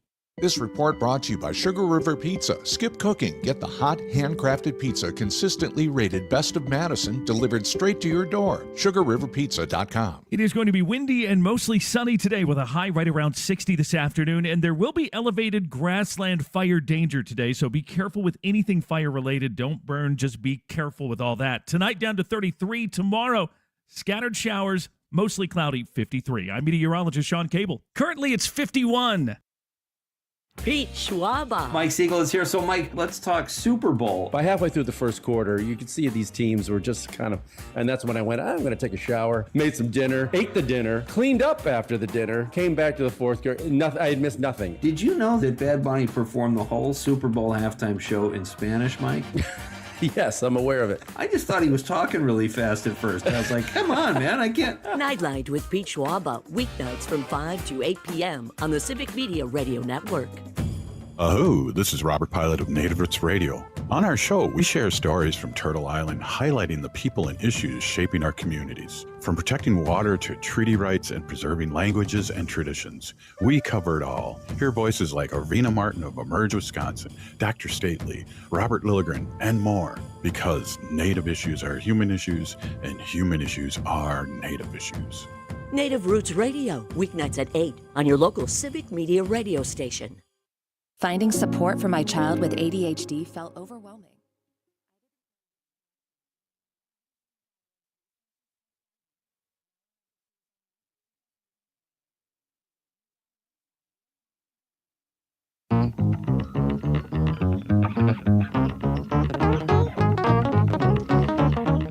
We hope you're having a great start to your morning. Thank you so much for joining us on the Civic Media Network. If you are listening on Wausau on WXCO or in Richland Center on WRCE or even in Madison on WMDX, we thank you for joining us on Civic Media Mornings. My name is Jamie Martinson. And I'm Brian Noonan. There's been a lot of talk about election irregularities, especially when it comes to absentee ballots. And so the USPS, that's the United States Postal Service for the uninitiated, has changed some postmarking rules that could create some complications, not only for voters here in Wisconsin, but for voters around the nation. To my folks is the public investigator reporter for the Milwaukee Journal-Sentinel. She's been covering this story and other stories focused on accountability and local policy making, and we're glad to have you. Tamaya, thanks for being here. Always a pleasure to talk to you. So first of all, let's get right to the heart of it. Are these new rules going to affect Wisconsin voters in the short term? Yeah, so in the short term, I would say that it kind of depends on what kind of voting timeline you have laid out for this upcoming election season. With this story, I think the motivation for writing it was that, we know a lot of people can run into barriers when they go vote, whether that be trying to get an absentee ballot and requesting it a little too late so it doesn't come in the mail on time. And in this case, this story focuses on whether or not you need to, make several days in advance to turn in your absentee ballot so that it can arrive to your polling location on time. So this new rule that the United States Postal Service kind of enacted around Christmas time, kind of quietly, was a rule that said that local U.S. Postal Service locations do not have to hand cancel or postmark a piece of mail on the day that someone brings it to a postal location. And so with this rule, yes, if you bring it in on the day of and you ask them, can you please add a postmark to my mail, then you can have that proof that you brought it on an early day before the election. But otherwise, it could take a day or two for them to postmark it at one of their regional processing facilities. So the goal with this story was to inform people again how critical it is to have that timeline laid out so that if your mail is delayed in postmark by a day, then you won't be impacted by this rule. And you can, just be kind of rest assured that you have a vote counted. So, Tamia, we're coming off of our first of many elections this year. Yesterday was our first primary, and we've heard about some of these mail delays in parts of Wisconsin. So how serious are these, and what is actually causing them? Is it just the postmark issue? Yeah, so I think for a lot of people, it's not necessarily just the postmark issue. One of the things that we've been writing about at the Journal-Sentinel is some of the weather delays that we've been seeing when it comes to mail. We've had a lot of severe snow this year in different areas of the state and across the country. Obviously, we've seen kind of wild, severe weather. And so if you're not always sure that the weather conditions are going to be friendly to your ballot either, it's also kind of critical to have this plan in place.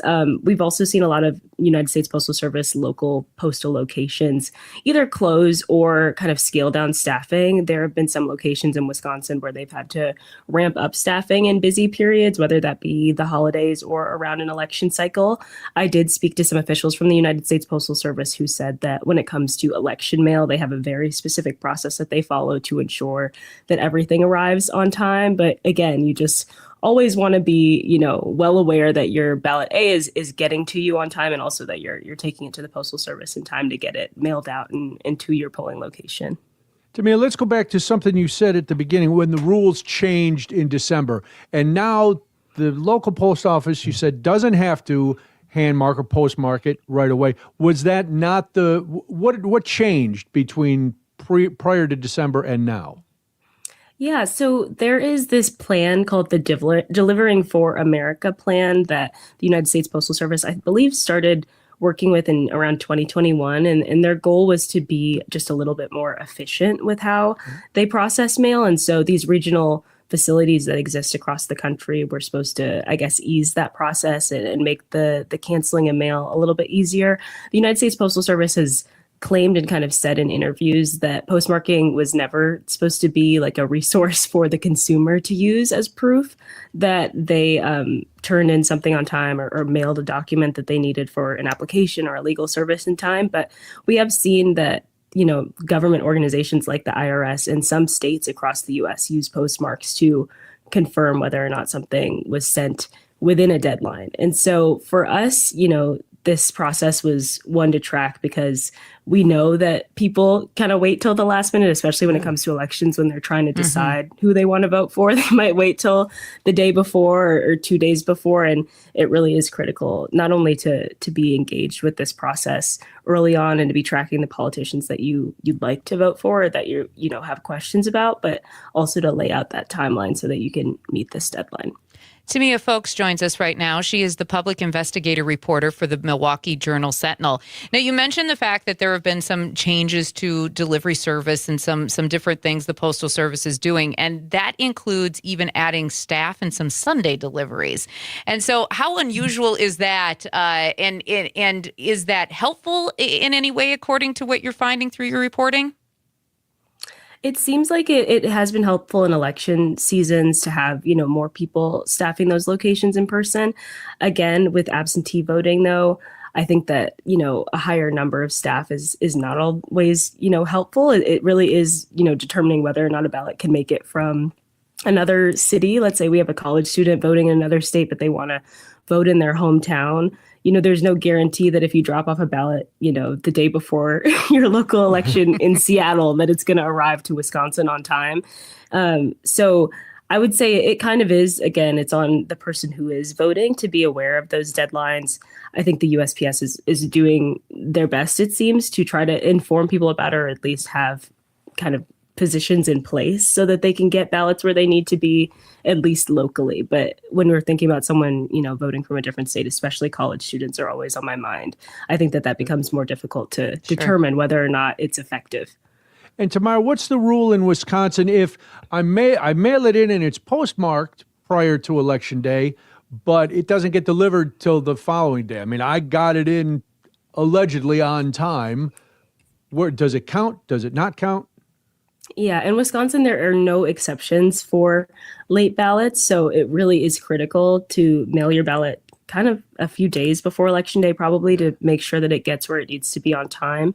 There are 14 states in the U.S. that accept ballots that are postmarked by the deadline and come in a little bit late. Wisconsin is not yet one of those places. But for people who live in those states, that's highly important to know. If you, again, I think of college students, if you happen to be lucky enough to be voting in one of those states where they'll accept it if it's postmarked by the day, then you kind of have to run to your post office. You can go up to the desk and ask them to postmark it for you, and then you can kind of rest assured that will be counted.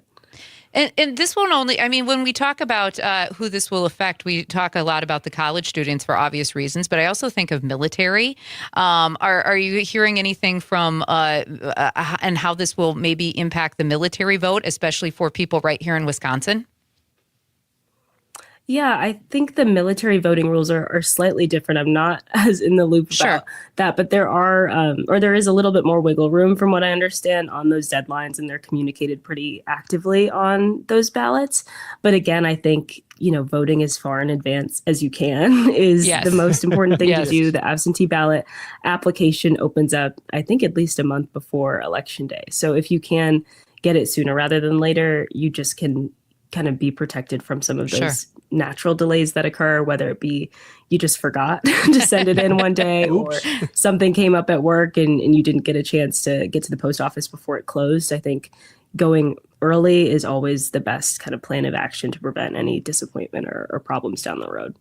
So a good rule of thumb, as soon as you get it, fill it out that day, mail it back. Yes. But if I mail it back and I'm wondering, I'm kind of close, but I should have enough time. Can I track it? Is there a way for me to know if who's got it and if they got it?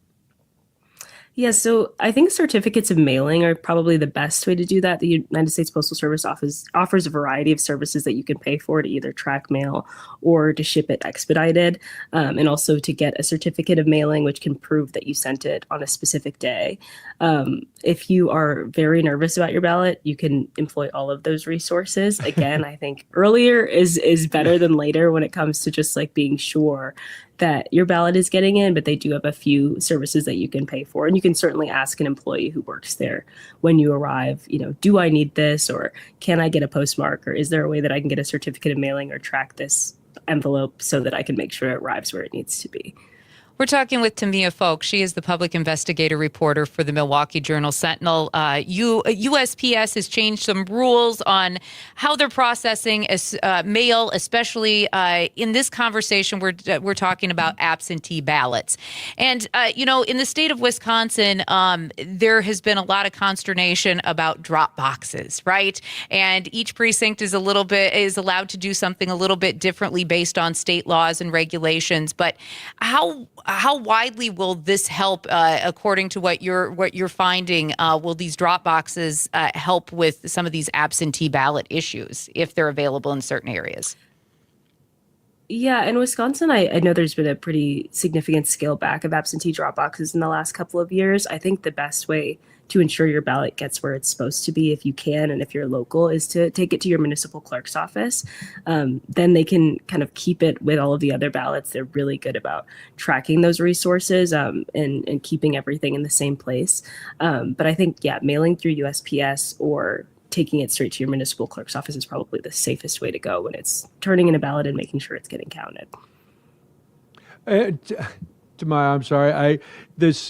When you were talking to postal officials about this, is there any concern, and they're probably not going to be very forthcoming, any concern about how this is limiting people's access to voting? I mean, it seems to be just another step in making the process a little harder. As you mentioned, you've got now you can pay for tracking to make sure, and it's not necessarily going to be postmarked the day you deliver it, and it might go to a regional place instead of the local place. It all seems to be playing into a plan to limit people who are voting.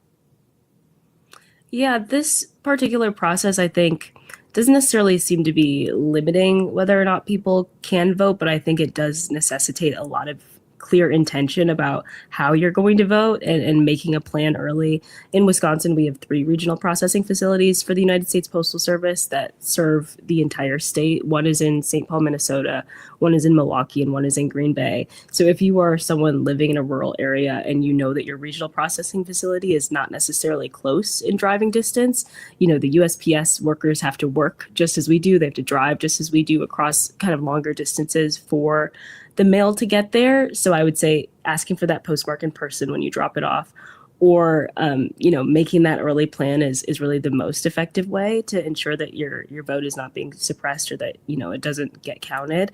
But as it seems, again, I don't know if when they were creating this plan for making a more efficient postal service, they were thinking about voting top of mind necessarily, but they do have a very clear process for how they deal with election mail. It is kind of marked differently. And so at least the workers can be more intentional about how they transport and move those documents. And usually it is with a lot more efficiency than regular mail. We have just a few seconds left here, Tamia. Beyond voting, how could this affect this new postmark rule affect things like even tax filings or illegal mail? And again, we just have a few seconds left, so I apologize throwing you a harder one. With just a few It's seconds. okay. Yeah, I briefly mentioned that the IRS does count postmarked mail as on time if it is marked by the deadline. So I would say, again, getting in early and making sure that you have that postmark before you turn in tax documents is highly critical. And just try to, avoid waiting till the last minute. That's the most important thing always. I think that's the moral of the story today, Brian. Don't wait. Don't wait. Tamia Folks is the public investigator reporter for the Milwaukee Journal-Sentinel. She covers stories focused on accountability, local policy making, and today, the USPS.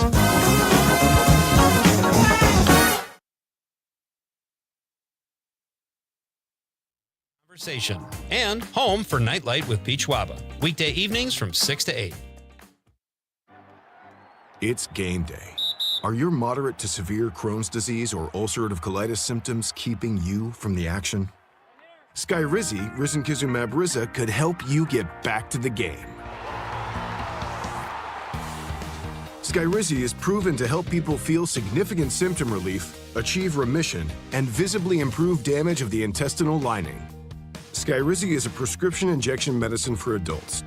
Don't use if allergic to Skyrizi. Serious allergic reactions, increased infections, or lower ability to fight them may occur. Before treatment, get checked for infections and tuberculosis. Tell your doctor about any flu-like symptoms or vaccines. Liver problems leading to hospitalization may occur when treated for Crohn's or ulcerative colitis. Ask your doctor about Skyrizi, the #1 prescribed biologic in Crohn's and ulcerative colitis combined. Learn more at skyrizi.com or 1-866-SKYRIZI. You wanted to be cool, which led you to smoking, which led to a pack a day. Then you met that special someone, which led to starting a life with them, which led to wanting to live longer, which led to quitting. Then you heard you may be at risk for lung cancer, which led you to getting a low-dose CT scan. If you smoked, get scanned. Talk to your doctor and learn more at savedbythescan.org.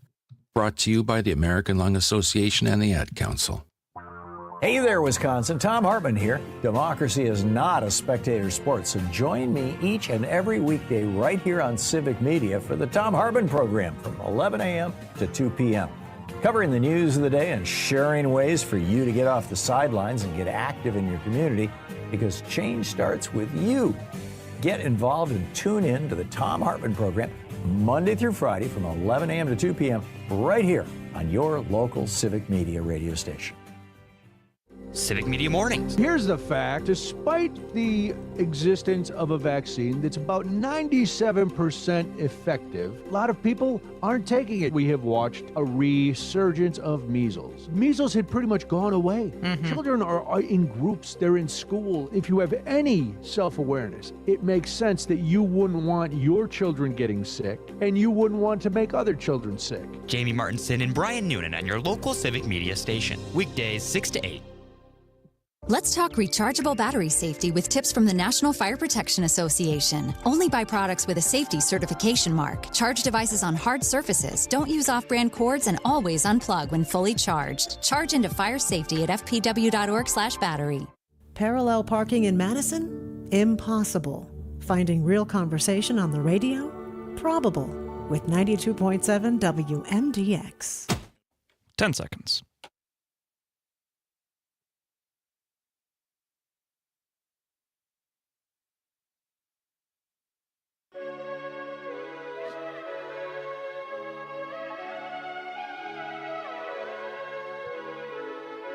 It's 7:52 right now. Thank you so much for joining us this morning. You're listening to Civic Media Mornings on the Civic Media Network. My name is Jamie Martinson. And good morning, I'm Brian Noonan. We've got a few more minutes left, but we have to remind you that you still have time to text to win. We are giving away tickets before you can buy them. Jamie, who can people go see? You can go see AJR, Alex, Jack, and Ryan at the Wisconsin State Fair at the Bank 59 main stage. Tickets go on sale Friday morning, 10 a.m. at wistatefair.com. But if you use your Civic Media app right now, you can download that for free over at your Apple or your Google store. you can register for a pair of tickets, or I should say qualify for a pair of tickets right now. All you have to do is text us the word summer, SUMMER. You have about 7 more minutes to get us that word by texting through the Civic Media app. Again, it is summer, SUMMER. You have until 8 o'clock to text in and qualify to get tickets before you can buy them. That was a long roundabout way of saying it, but I got there. Text to win if you to get a chance. We at the end of the last hour, if you weren't with us, we talked about big drama at the Olympics and the curling controversy. Jamie came to us yesterday with a story about big drama in the mahjong world. And if you didn't know there was a mahjong world, well, then you obviously don't know any older women. My mother played mahjong weekly with a group. I was never there. I know they did had a lot of treats and played a lot of mahjong and talked a lot of smack about other people. And so how did this come onto your radar? And I have so many questions about it. This was a social media thing. I came across it, and it was wild. It's actually a series of TikTok videos, because apparently there's some seniors down in Florida, some senior women who have a mahjong date weekly. Well, Barbara has not been playing well with the rest of the women in this mahjong. Barbara should be a Canadian curler. She should be. Allegedly. Those are fighting words, Brian. Here's what we're going to do. Parker was good enough to put together some audio, so let's hear from the women themselves. Here we go. Ready, Parker? Oh, yeah, here we go. Okay. So good. So good. They said, we're done with her. We're not playing. We're not playing with the cheater anymore. And that's why several people have stopped going on Monday nights, because of Barbara. So then last night, I guess she did some stuff that was outright, really bad. She put her tile down and said she didn't want it. And then it was going on to Diane. And then Barbara said, I want the tile. And they said, you can't do that. And she took it anyway. So when you mahjong, meaning you won, you have to show all your tiles to prove, kind of like bingo, you know.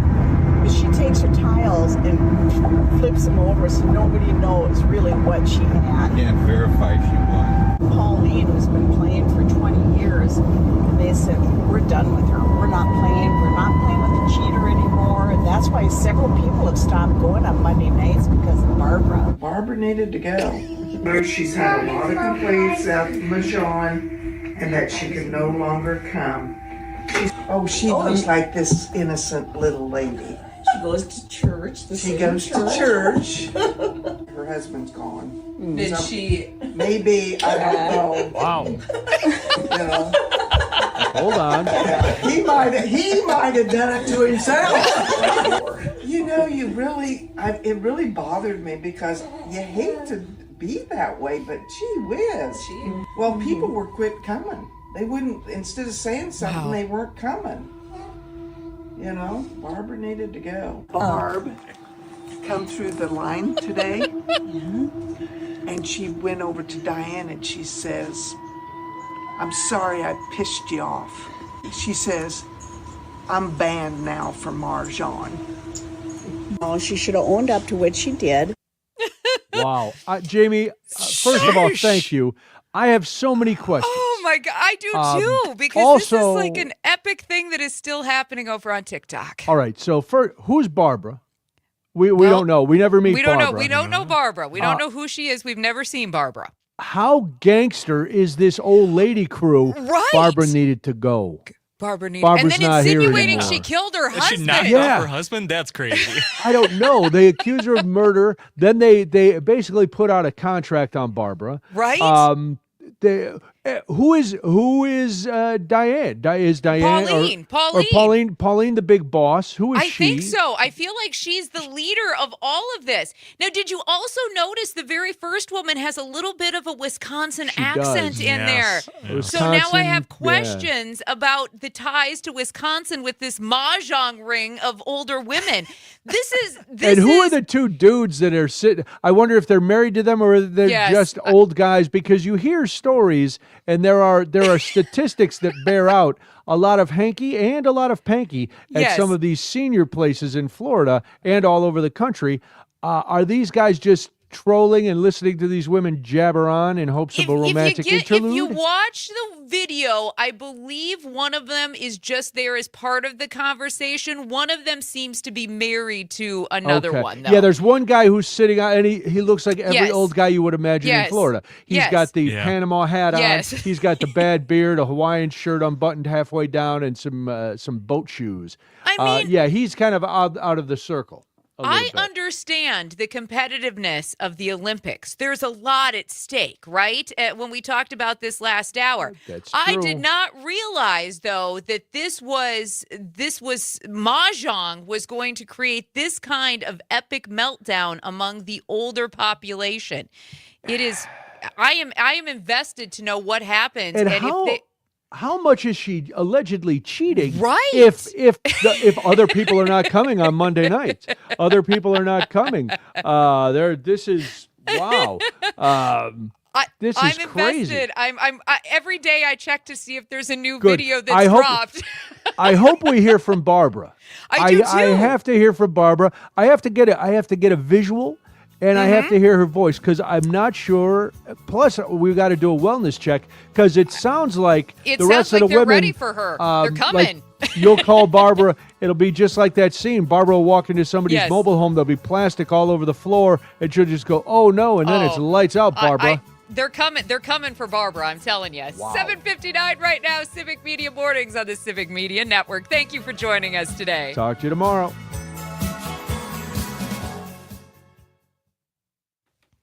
All right, live stream. We will see you tomorrow. Bye-bye.